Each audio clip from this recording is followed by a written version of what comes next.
Good evening student and welcome to my YouTube channel English Learner Assam. আজি এই ভিডিওত তোমালোকৰ লগত ডিসকাস কৰিম এই নোটিফিকেশন ওপৰত যোনটো সেৱা ফালৰ পৰা ৰিলিজ কৰা হৈছে 26 এপ্ৰিল 2024 আৰু এই নোটিফিকেশনত কমপ্লিট গাইডলাইনস দিয়া আছে ৰিগাৰ্ডিং HSLC এক্সাম 2024 আৰু 25 সেশনৰ কাৰণে আৰু মই তোমালোকৰ লগত প্ৰথমে এটা ৰিকুৱেষ্ট কৰিছো যাতে এই ভিডিওটো তোমালোকে সম্পূৰ্ণ চাই ইয়াতে এই ভিডিওত সম্পূৰ্ণ পইণ্ট ওয়াইজ এই গাইডলাইনস তো মই ডিসকাস কৰিম আৰু এই যদি ভিডিও তোমালোকে সম্পূৰ্ণ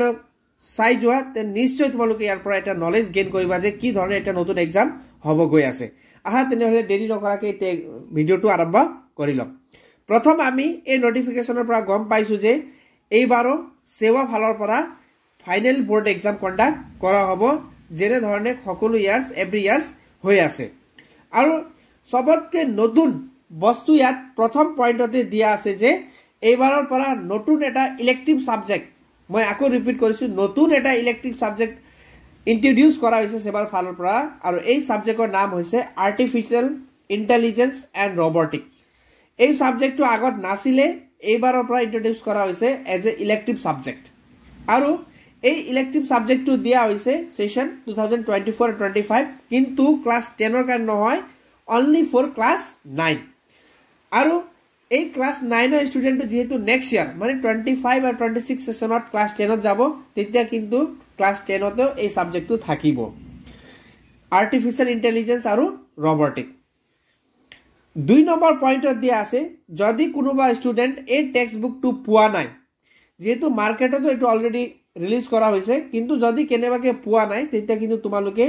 ফ্ৰী ডাউনলোড কৰিব পাৰিবা সেৱা অফিচিয়েল ওয়েবসাইটৰ পৰা sevaonline.org অফিচিয়েল ওয়েবসাইটত গৈ তোমালোকে এই টেক্সট বুক ফ্ৰী ডাউনলোড কৰি পঢ়িব পাৰিবা আৰ্টিফিশিয়াল ইন্টেলিজেন্স এণ্ড ৰবটিক তাৰপিছত 3 নম্বৰ পইণ্টটো দিয়া আছে খুব ইম্পৰ্টেন্ট এইবাৰ কিন্তু ক্লাস 10 ৰ কাৰণে হয় এই পইণ্টটো প্ৰ্যাকটিক্যাল এক্সামস সকলো ভোকেশনাল সাবজেক্টৰ যেনেকা সকলো ভোকেশনাল সাবজেক্ট আহিলে artificial intelligence and robotic fine arts music dance home science সকলো ধৰণৰ প্ৰ্যাকটিক্যাল এক্সাম 50 মাৰ্কসৰ কৰি দিয়া হৈছে ফৰ দ্য সেশন 2024 আৰু 25 আৰু কিন্তু এটা ইয়াতে অপচন দিয়া আছে যে কম্পিউটাৰ সায়েন্সৰ যি ধৰণে আগত আছিল ঠিক তেনেকৈ থাকিব মানে কম্পিউটাৰ সায়েন্সৰ প্ৰ্যাকটিক্যাল এক্সাম 30 মাৰ্কসৰ হ'ব 30% এটো আগতে 30% আছিল এতিয়া 30% থাকিব এজ ইট ইজ কিন্তু কম্পিউটাৰ সায়েন্সৰ কোনো চেঞ্জ হোৱা নাই তাৰ পাছত 5 নম্বৰ পইণ্টটো খুব ইম্পৰ্টেন্ট ভেৰি ইম্পৰ্টেন্ট পইণ্ট হয় ইয়াত তোমালোকে বুজিব লগিয়া বহুত কথা আছে যি সকলে এবাৰ ক্লাস 10 এ ফাইনাল এপিয়াৰ কৰিব এবাৰৰ পৰা যোনটো প্ৰ্যাকটিক্যাল মাৰ্কস থাকে ধৰা ইংলিশৰ 10 মাৰ্কস সায়েন্সৰ 10 ম্যাথছৰ এই সকলো প্ৰ্যাকটিক্যাল মাৰ্কস খিনে এইবাৰৰ পৰা কিন্তু সেৱাই এক্সাম নলয় এই প্ৰ্যাকটিক্যাল মাৰ্কস সম্পূৰ্ণ ডিস্ট্ৰিক্ট লেভেল ইন্টাৰনেল এক্সামিনেশন কমিটিক দায়িত্ব দিয়া হৈছে যেহেতু সকলো ডিস্ট্ৰিক্টত এই কমিটিটো থাকে এবাৰৰ পৰা কিন্তু সকলো practical exam district level internal examination কমিটিয়ে কন্ডাক্ট কৰিব যেহেতু যোৱাবাৰ লাষ্ট টাইম সেৱা ফালৰ পৰা ইংলিশৰ স্পেশালি সেৱা ফালৰ পৰা স্পোকেন এক্সাম কন্ডাক্ট কৰা হৈছিল ইংলিশ স্পোকেন এপছৰ দ্বাৰা কিন্তু এবাৰ পৰা কমপ্লিট ইংলিশ ম্যাথছ সায়েন্স সকলো practical exam district level internal examination কমিটিক দায়িত্ব দিয়া হৈছে কোনো প্ৰ্যাকটিক্যাল এক্সাম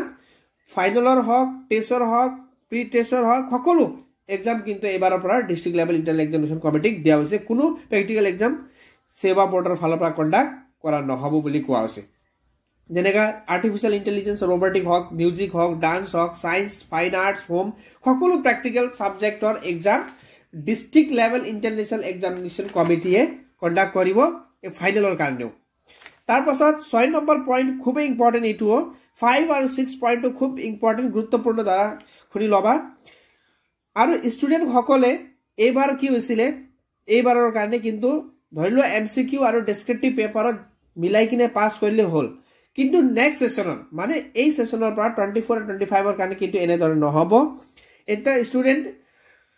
এমসিকিউ পেপাৰত আৰু ডেসক্ৰিপটিভ পেপাৰত সেপাৰেট কে পাস কৰিব লাগিব ধৰি লোৱা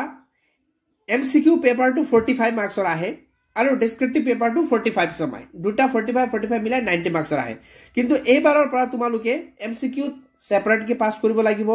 আৰু ডেসক্ৰিপটিভ পেপাৰত সেপাৰেটকে পাস কৰিব লাগিব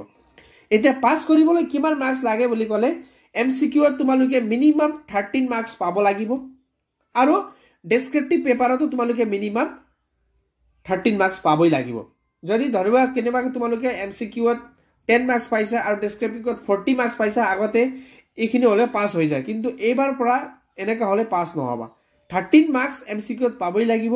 আৰু 13 মাৰ্কস ডেসক্ৰিপটিভ পেপাৰত পাবই লাগিব এটো কম্পালসৰি কৰি দিয়া হৈছে সেপাৰেট কৈ আৰু নেক্সট কোৱেশ্চনটো আছিল যে ইন্টাৰনেল অ্যাসেসমেন্ট মাৰ্ক যোনটো দিয়া হৈছে সাপোজ ইংলিশত তোমালোকে 8 মাৰ্কস পাইছা তো এই প্ৰ্যাকটিক্যাল মাৰ্কসটো কোড এড কৰা হ'ব কলে 50-50 হ'ব ধৰিলো 8 মাৰ্কস পাইছে তেনেহলে 4 মাৰ্কস এমসিকিউ যাব আৰু 4 মাৰ্কস ডেসক্ৰিপটিভ পেপাৰত আহিব যদি তোমালোকে 10 ৰ 10 পাইছা তেনেহলে 5 মাৰ্ক এমসিকিউ যাব আৰু 5 মাৰ্ক ডেসক্ৰিপটিভ পেপাৰত আহিব আৰু প্ৰ্যাকটিক্যাল মাৰ্কসত যিখিনি পাবা তোমালোকে 4টা সাবজেক্টত এই প্ৰ্যাকটিক্যাল মাৰ্কসটো কিন্তু 50-50 ভাগ কৰা হ'ব এমসিকিউত আৰু ডেসক্ৰিপটিভ পেপাৰত এতিয়া লাষ্ট পইণ্ট প্ৰ্যাকটিক্যালত যেনেকা 10 মাৰ্কস আছে তা 10 মাৰ্কসতে তোমালোকে এটা 5 মাৰ্ক থাকে ধৰি লোৱা প্ৰ্যাকটিক্যাল মাৰ্কসত মিনিমাম তোমালোকে 2 পাব লাগিব এতিয়া কমপ্লিট যদি মই কওঁ 45 এমসিকিউত আৰু 45 ডেসক্ৰিপটিভ পেপাৰত তো 45ত পাব লাগিব 13 ঠিক তেনেদৰে প্ৰ্যাকটিক্যালত মিনিমাম 2 পাব লাগিব এমসিকিউত 2 আৰু ইফিনে যদি ডেসক্ৰিপটিভ পেপাৰত আহিম তেতিয়াও 2 মানে মিনিমাম তোমালোকে প্ৰ্যাকটিক্যাল যদি 10 ৰ ভিতৰত 4টো পাবই লাগিব যদি 4তকৈ কম পোৱা তেনেহলে এক্সামত ফেল হৈ যাবা তো কোনো কাৰণতে প্ৰ্যাকটিক্যালত 4 টো পাবই লাগিব কিয় যদি ইফিনে 13 আৰু প্লাস 2 কলে 15 আৰু ইফিনে 13 প্লাস 2 কলে 15 30 মাৰ্কসতকৈ কম হলেতো ফেল হৈ যাবা এটো কাৰণে মিনিমাম প্ৰ্যাকটিক্যালত 4 মাৰ্কস পোৱাটো কম্পালসৰি হয় ঠিক তেনেদৰে আৰু বাকি নোটিছত লিখা আছে সেৱা will follow the guidelines of a new education policy সম্পূৰ্ণ নতুন এডুকেশন পলিসি 2020 এৰ ভিত্তিত